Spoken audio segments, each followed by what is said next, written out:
Welcome, friends, to another Wolff Responds.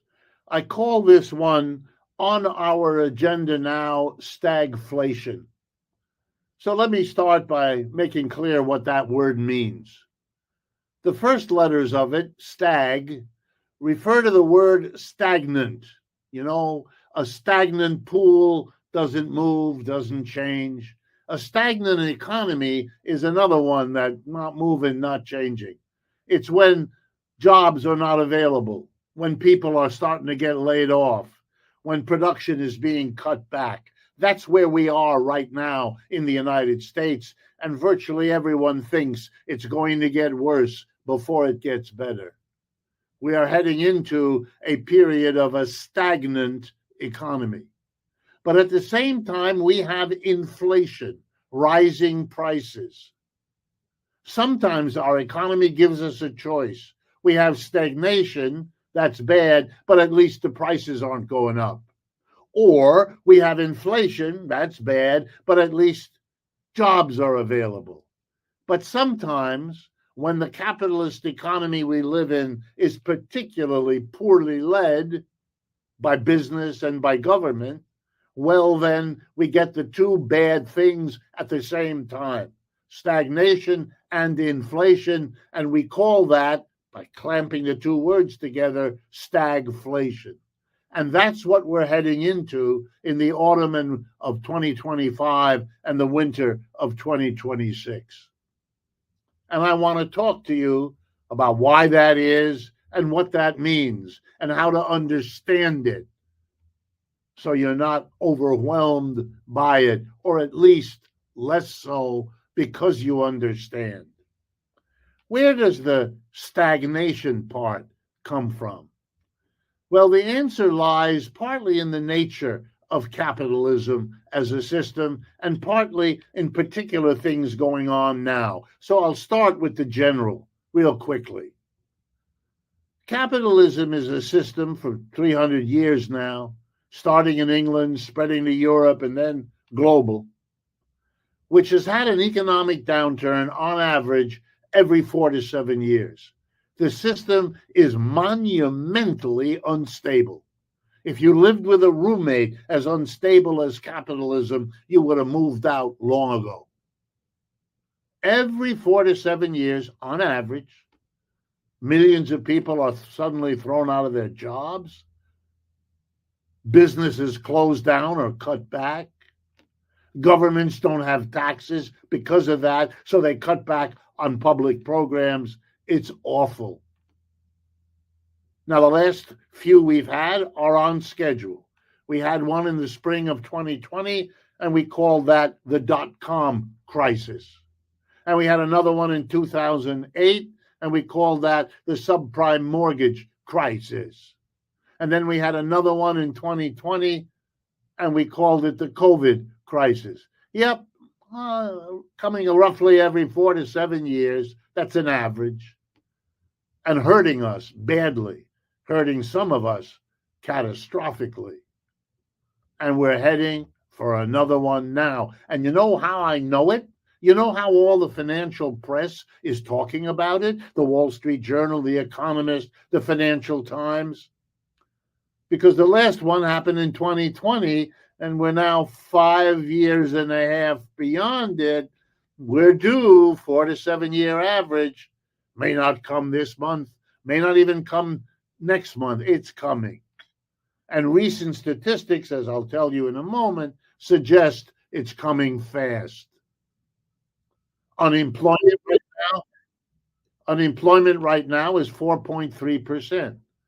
Since we have 160 million people in the labor force in this country, 4.3% of them are unemployed. That's 7 million people looking for work, unable to find it. We know from the Federal Reserve that about 25 to 30% of our tools, equipment, machines, factory floor, store floor, it's all empty, not being used.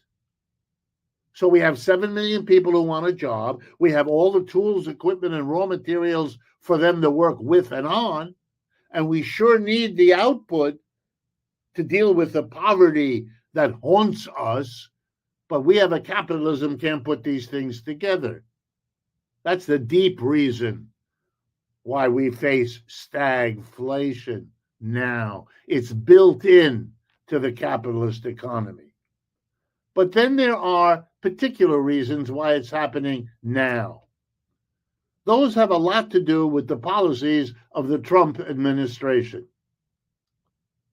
The number one of those is the tariff.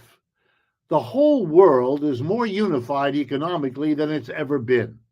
That is, a larger proportion of the goods and service each of you consumes come from somewhere else in the world.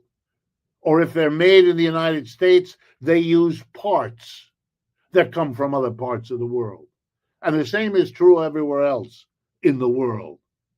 So imposing a tax on the goods and services that come into the United States is the United States government interfering in global markets.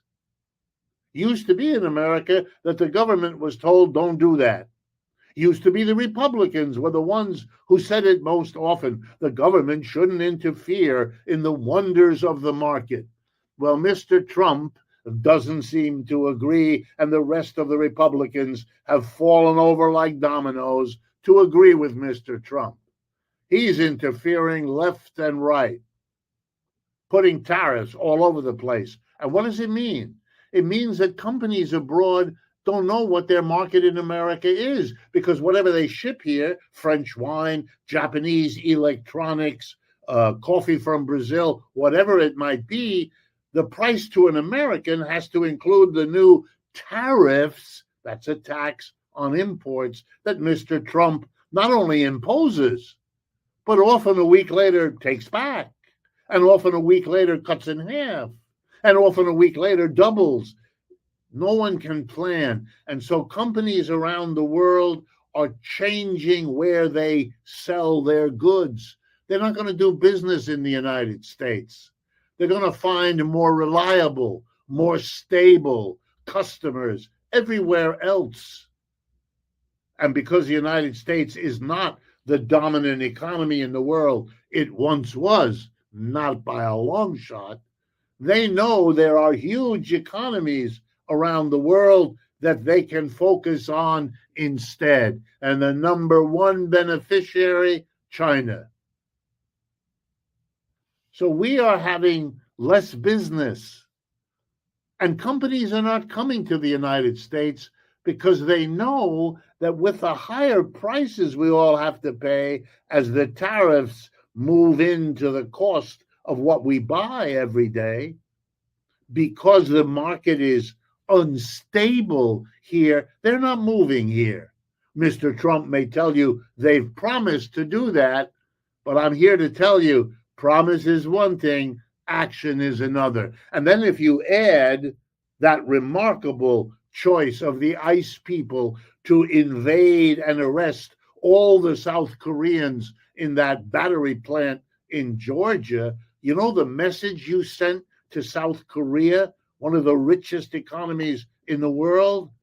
Don't come to the United States. They tell you, please come, we'll help you. And when you set up a business, the ICE army will come and arrest 400 people, send them back out of the country, cripple that investment. No, no, no. The investments aren't coming, and that's why the job situation is getting worse and worse, and has been now for many months. Stagnation. Now, what about inflation? We've had it bad up to 8 or 9%. Now it's only 3. We congratulate ourselves as a nation. We brought it down to 3.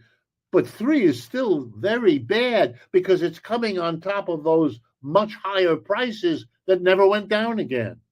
So it's 3% on top of an already high price. The majority of Americans go into the supermarket or the department store and their hearts sink.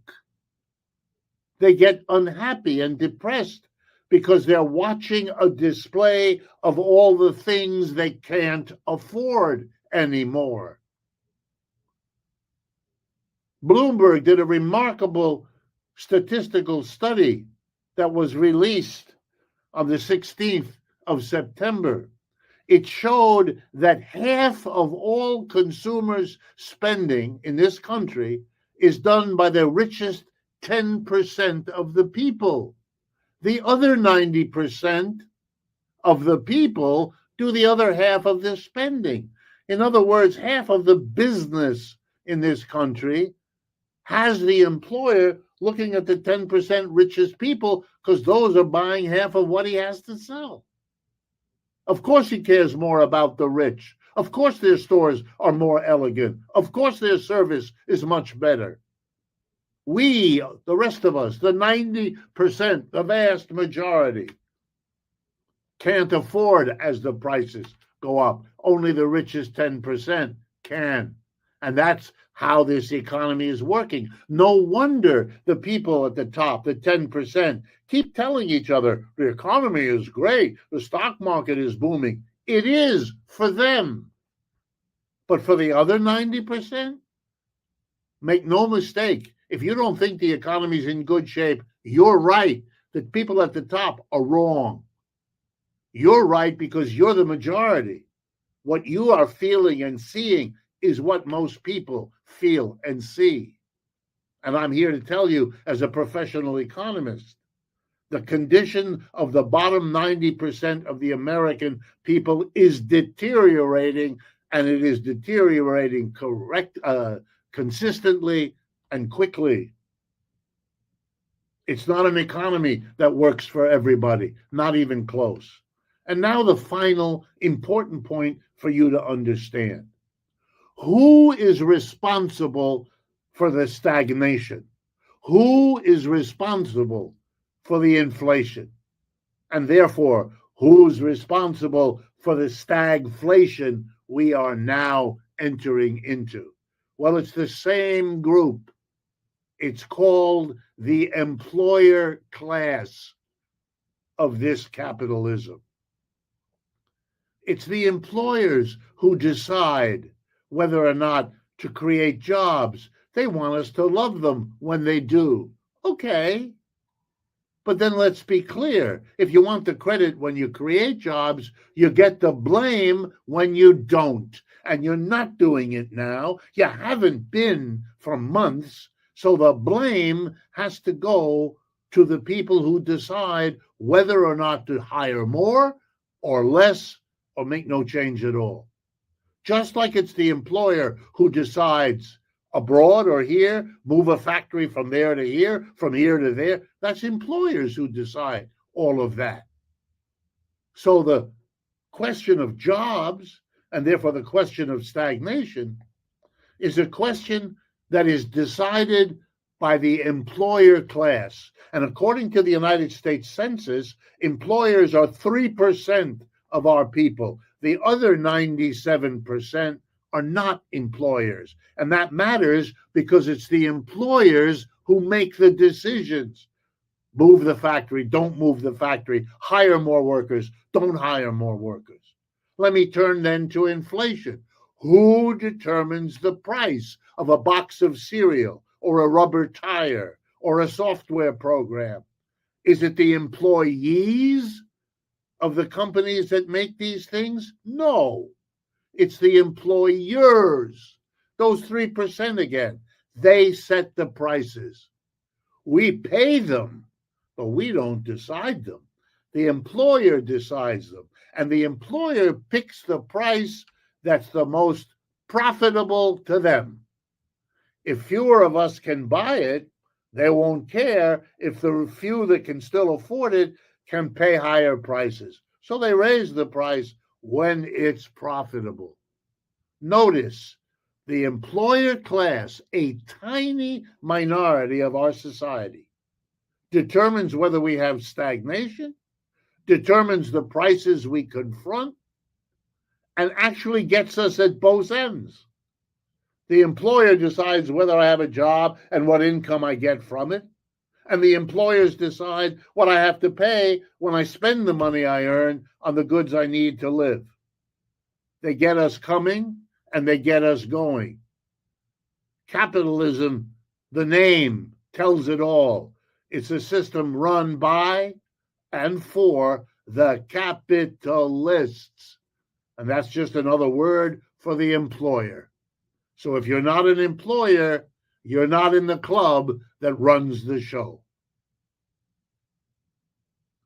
If interventions and comments like these strike you as useful, please share this video with others, friends, relatives, co-workers. That's why we make them. And of course, if you can help defray the costs that we incur to do it, that would be enormously appreciated as well. Just go to our website, democracyatwork.info, and it'll be easy for you to see how to do that. Thank you.